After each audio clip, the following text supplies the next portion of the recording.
tema é arrependimento e reparação. É um tema bastante delicado para todos nós, que somos cheios de defeitos, de falhas, não é verdade? E a prece, a leitura do Evangelho, ela foi bem propícia para o dia de hoje, falando da caridade, que tem tudo a ver com o que nós vamos falar hoje aqui. E para começar, vamos lembrar de uma figura, de uma pessoa bíblica chamada Zaqueu. Eu acho que a maioria, ou praticamente todos, conhecem Zaqueu, aquele homem que vivia em Jericó, que era chefe dos publicanos e tinha como função, como profissão, cobrar impostos. E ele cobrava sem nenhuma piedade para com as pessoas. Mas ele soube que Jesus ia chegar em Jericó e ele queria conhecer Jesus. Alguma coisa motivava Zaqueu a conhecer Jesus. E ele fez de tudo para conhecer Jesus, até subir uma árvore, para poder vê-lo. E ele subiu, e Jesus ia passando com a multidão que seguia. E quando chegou na altura da árvore onde Zaqueu estava, Jesus parou. Virou-se para Zaqueu e disse: Zaqueu, desce e te apressa, pois irás me receber hoje em tua casa, onde eu vou pousar. E lá chegando, Zaqueu fez uma recepção bastante agradável, recebendo Jesus e as pessoas que o acompanhavam mais de perto. E nesse momento, Jesus começou a conversar com Zaqueu e a pregar os ensinamentos de Jesus, a tal ponto que tocou o coração de Zaqueu, fez ele refletir sobre sua atitude em relação aos semelhantes. E ali firmou um compromisso com Jesus, de dar a metade da sua fortuna aos pobres e de pagar em quadruplo a quem ele muito prejudicou. Então isso, de certa forma, foi o arrependimento de Zaqueu. Mas para a gente se arrepender, a gente se arrepende de alguma coisa que a gente fez de errado, não é verdade? Porque antes do arrependimento vem a culpa. A culpa é que vai nos mostrar que a gente errou. E que aquele erro, aquela falha, aquela omissão, ela está ali, latente, na memória da gente, o tempo todo lembrando a gente que a gente fez alguma coisa de errado. E aí a gente fica remoendo aquela culpa, remoendo aquela culpa, remoendo aquela culpa, remoendo aquela culpa. E se a gente fica nessa questão de remoer a culpa, girando em círculo, em cima, em volta da culpa, ela vai nos trazer um outro sentimento chamado remorso. E o remorso é muito ruim para nós. Porque esse remorso, se a gente não sai dele, ele vai tomando uma proporção tão grande, que ele faz nos levar a adoecer. Adoecer mentalmente, adoecer psicologicamente, adoecer fisicamente. Mas a culpa não é de toda ruim, porque ela é um alerta para nós. Ela vem nos dizer que tem alguma coisa errada e que a gente precisa consertar. cabe a nós decidir se vamos ficar no redemoinho da culpa, do remorso, ou se vamos usar essa culpa para a gente avançar na escala evolutiva do espírito. Quando a gente identifica o erro, quando a gente sente a culpa, a gente tem a oportunidade do arrependimento. Eu reconheço que eu falhei. Eu me arrependo de ter feito isso, ou de não ter feito o que eu deveria ter feito. E eu preciso corrigir isso, até para que eu me sinta bem, até para que o outro que está envolvido no processo se sinta bem. Porque se ele não se sentir bem, eu não vou estar bem. Se eu não estiver bem, consequentemente ele não está bem.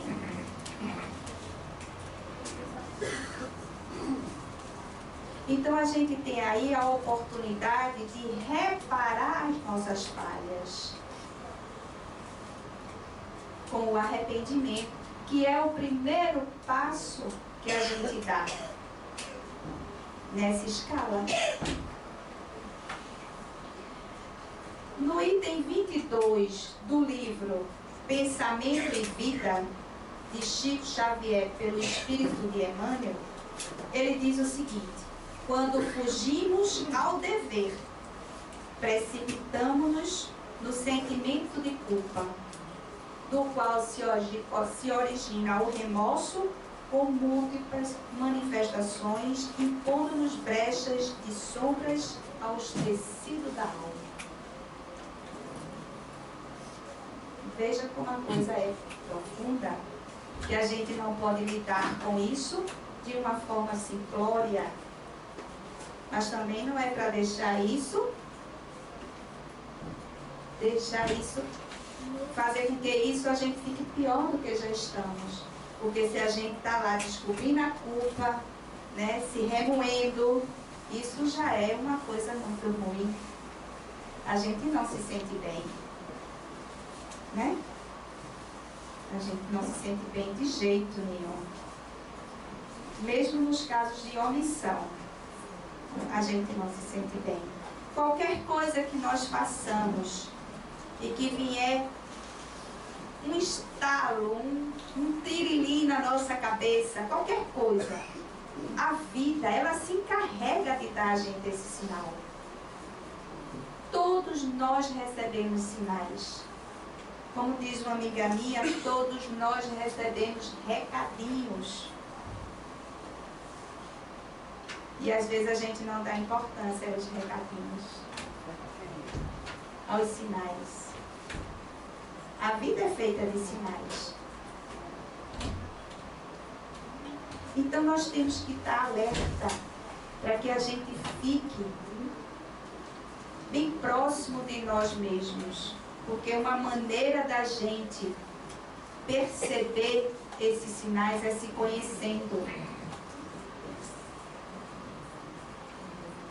Conhece-te a ti mesmo e o céu te ajudará. Nós precisamos nos conhecer. Nós precisamos saber do que somos capazes, quais são os nossos limites, quais são as reações dos nossos corpos.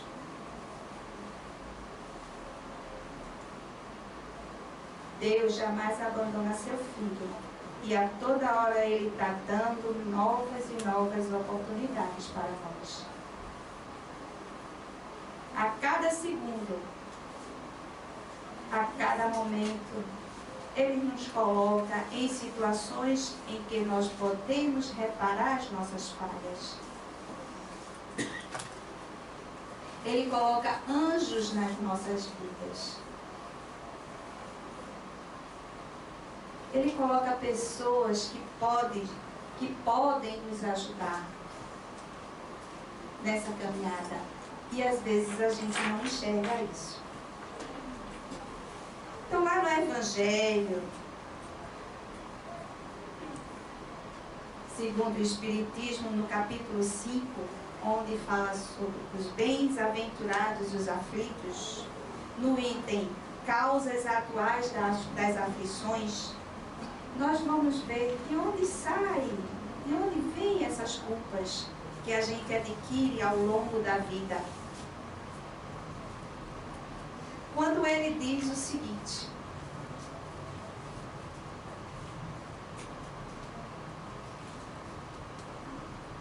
as fontes de muitos males terrestres são a consequência natural do caráter e da conduta daqueles que os suportam.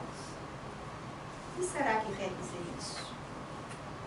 Será que nós temos alguma responsabilidade? Será que o nosso caráter, a nossa conduta, o que é que faz o nosso caráter? Como é que é formado o nosso caráter? Nós iniciamos pela educação doméstica. Enquanto crianças, nossos pais nos orientam. E eles têm uma importância fundamental nesse processo. Uma responsabilidade tremenda sobre a condução que se dá ao filho. De ensiná-lo a amar, de ensiná-lo a caridade, de combater os vícios, de combater a prepotência, o orgulho, a vaidade, o egoísmo. Porque se a gente for analisar todos os males, todos os vícios, lá na base está o nosso egoísmo. De não querer dividir nada, de achar-se dono das pessoas, das coisas, dos lugares. Quanto é difícil para nós esse processo. Se vivemos em uma sociedade onde o que se divulga na mídia, onde se alimenta exatamente esses pecados. A vaidade da beleza.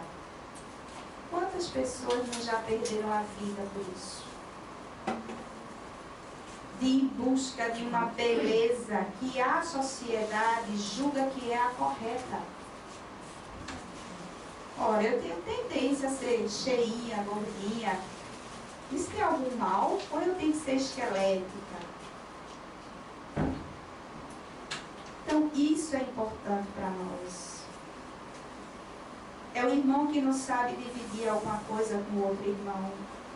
É que não respeita o espaço do outro. Tem gente que dorme no mesmo quarto, 2 irmãos. Um é organizado, o outro é bagunceiro. Imagina isso. Porque geralmente o bagunceiro não vai respeitar o organizado. E se o organizado for daquele em excesso, organização em excesso, pessoas metódicas, né? Demais, vai ser muito complicado chegar a um termo aí, não é verdade? Alguém vai ter que ceder.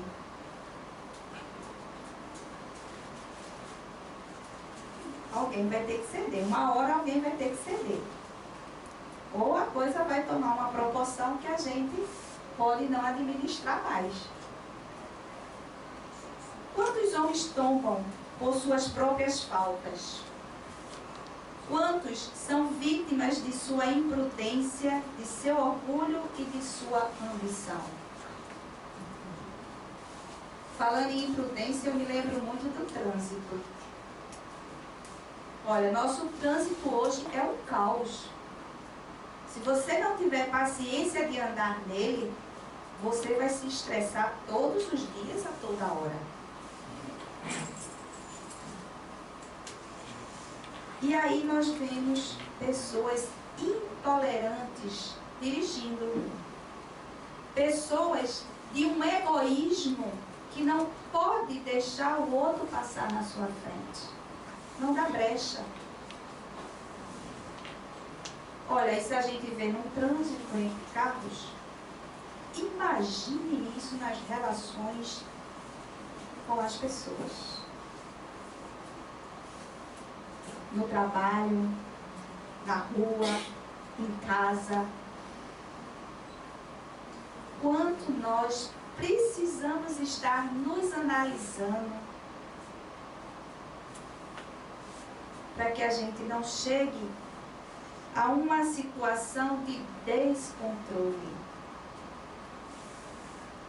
Quantas pessoas arruinadas por falta de ordem e perseverança, por má conduta e por não terem limitado seus desejos.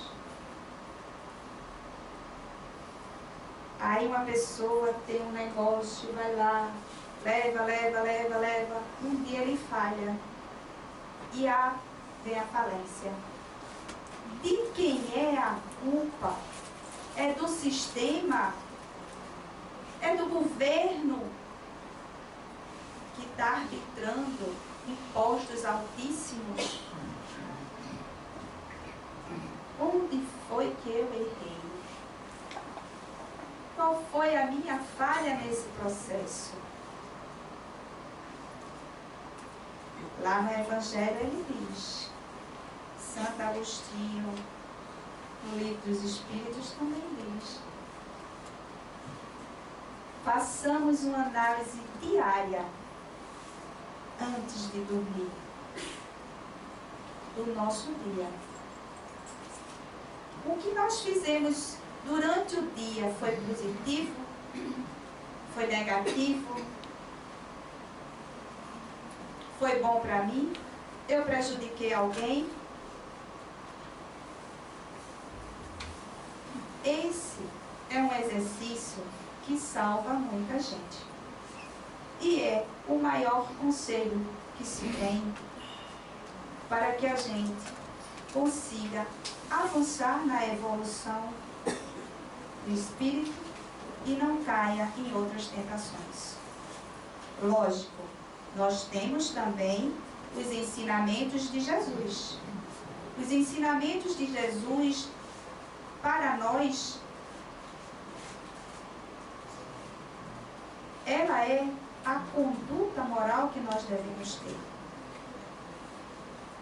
Ninguém vê, ninguém ouve falar que Jesus já julgou alguém, já puniu alguém.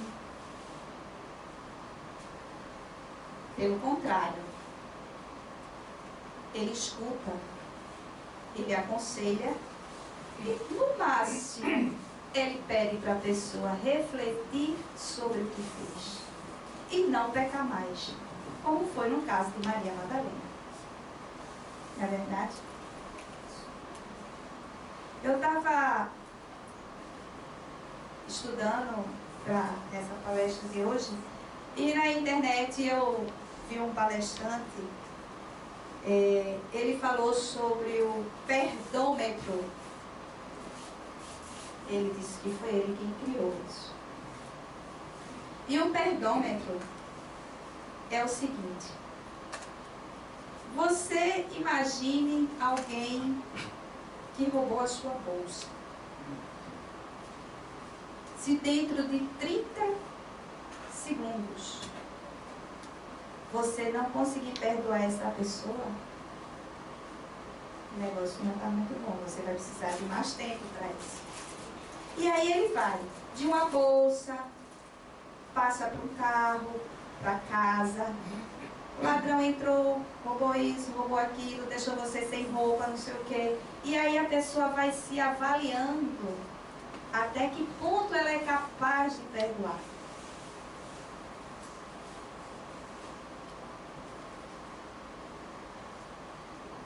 Achei bastante interessante a proposta dele.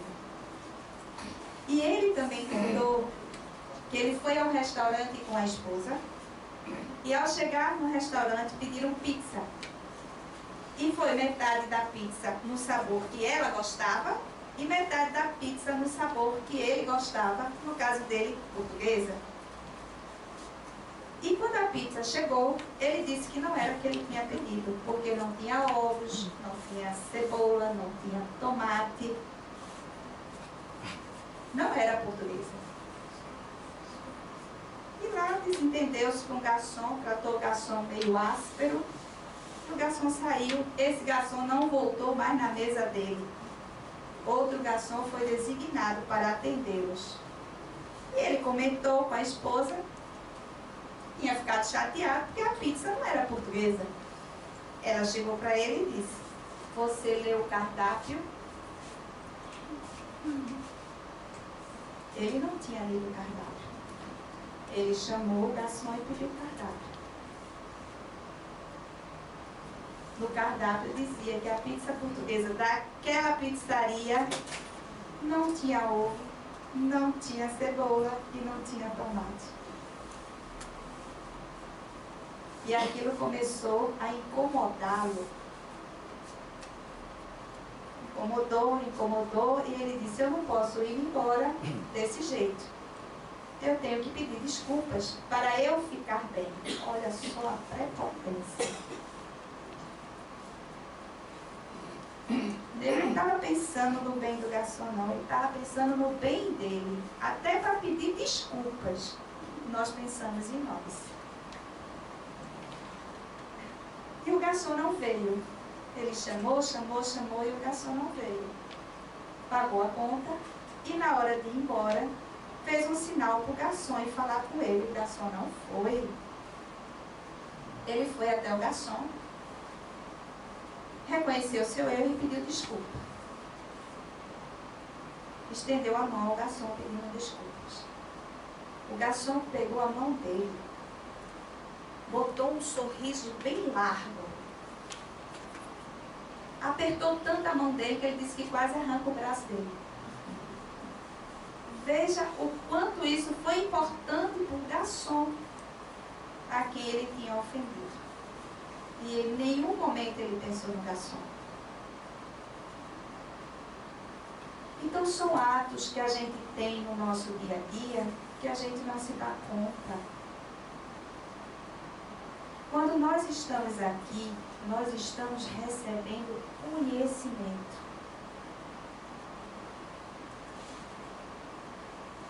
E os ensinamentos do Cristo diz: quanto mais recebemos, mais seremos cobrados.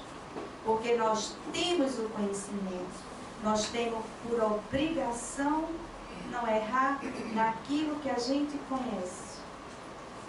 É fácil? É nada. Mas não é difícil. Ou, aliás, não é impossível. Desculpa. Não é impossível. Nós podemos, se nós queremos. Porque é dito que nós podemos tudo aquilo que nós quisermos. Nós temos potencial para isso. Agora nós precisamos dar o primeiro passo. Nós precisamos ir em busca, que é a reparação. Se nós não repararmos nossas falhas, nós vamos sofrer mais, ou por mais tempo. E teremos que vir várias encarnações para poder reparar as nossas falhas e os nossos erros. Nos erros mais banais que nós possamos imaginar. Naqueles erros que a gente diz: isso não foi erro não, isso foi uma falha pequena, besta, que na conta de Jesus é contada. Na conta de Deus ela é pontuada. Porque nada para Deus passa em vão. Ora, nós viemos ao mundo, recebemos um manual de conduta. Vem, aprende, eu estou aqui, eu não vou te abandonar. Nunca. Não estou aqui para te julgar. Eu estou aqui para te orientar. Eu quero que você acerte. Eu quero que você se dê bem na vida, que você viva bem com você mesmo. E o que nós fazemos? Muitas vezes ignoramos isso. Quantas uniões infelizes, porque são de interesse calculado, ou de vaidade com as quais o coração nada tem. Como isso é comum hoje em dia, né? Antigamente, as pessoas não tinham opção de escolha. Tinha que casar com quem as famílias escolhessem. Na Índia, ainda existe isso. Aí hoje você está aqui, num lugar dito mais, um pouquinho mais evoluído, com uma conduta mais flexível, e nós continuamos fazendo mais escolhas.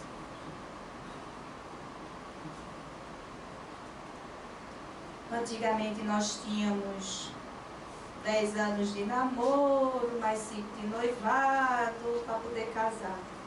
Era um bom tempo para conhecer bem o outro, né? Hoje em dia nós não temos isso. É raro nós vermos um caso onde tem 5, 10 anos de relacionamento para poder casar. Perdemos a oportunidade de conhecer o outro na sua essência e fazer uma escolha mais acertada, com menos riscos. E assim somos nós. O marido que não tem paciência com a esposa que quer mais atenção do marido, que acha que não é amada pela forma do marido tratá-la, e ela se desliga dela, ela se descuida, e lá na frente vem um arrependimento. Porque isso pode provocar separação, isso provoca desentendimentos dentro de casa, isso reflete nas crianças, e por aí vai. Porque se eu não estou bem aqui, eu vou para o meu trabalho, eu não estou bem, desconto nos colegas. Os colegas descontam em outros colegas ou levam para casa. E assim é formada a bola de neve dos momentos ruins e difíceis. Nós temos um grande instrumento entre nós, que é os livros nos dão conhecimento. São os ensinamentos do Cristo. Não percamos essa oportunidade. Devemos agarrá-la com todas as possibilidades. Nós vamos falhando, mas vamos tentar corrigir isso. Lembrem-se, nós não estamos sós. Deus está conosco. Ele coloca um anjo de guarda junto de nós, 24 horas por dia, 7 dias da semana. Vamos tentar estreitar essa amizade com esse anjo de guarda. Vamos trazê-lo mais para perto. Vamos abrir nossos ouvidos para os seus conselhos. Ele só quer o nosso bem. A missão dele é essa: nos levar no bom caminho, no caminho reto, na porta estreita, porque a larga é a da perdição.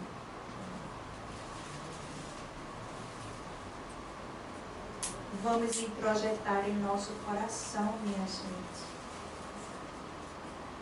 Nós temos Maria, mãe de Jesus. que emana um amor imensurável para todos nós. Nós somos acolhidos por ela. Nós somos acolhidos nesta casa, porque Maria está aqui conosco. Vamos nos desarmar, descruzar os braços, descruzar a perna, relaxar o corpo, abrir a mente.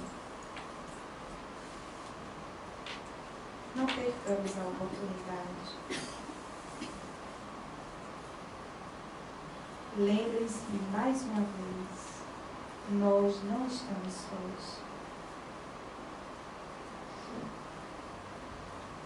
Deixo vocês esta tarde com essa reflexão. Que o resto do dia hoje seja de muita paz. Que o tempo que vocês usarem aqui aguardando o tratamento seja para reflexões. Entre em contato com vocês mesmos.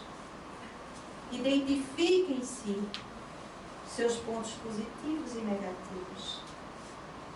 Nós estamos aqui nesta casa com vocês e para vocês. Sempre. Que o amor de Maria nos envolva, nos acolha, nos proteja, ilumine nossos caminhos, para que a gente se resgate nesta vida. Muita paz. Pedir a nossa irmã Vaneida que faça a prece de encerramento. Fechemos nossos olhos. Vamos abrir a nossa mente e nosso coração, imaginando um facho de luz que vem até nós. Que esse facho de luz vai inundar o nosso ser, vai envolver nosso espírito. Ele vai nos acalentar. Ele vai abrandar nossos sofrimentos. E nós vamos, neste momento, firmar um compromisso conosco mesmo, de que nós iremos em busca de um caminho melhor. O caminho que nos leva a Deus, o caminho da salvação,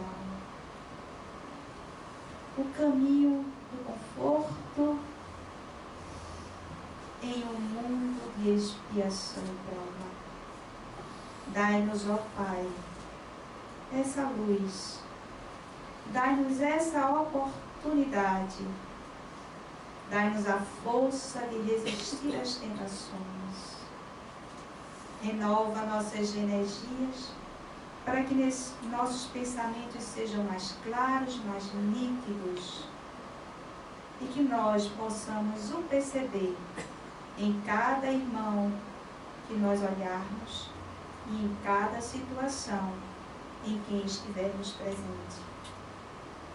Muita paz para todos.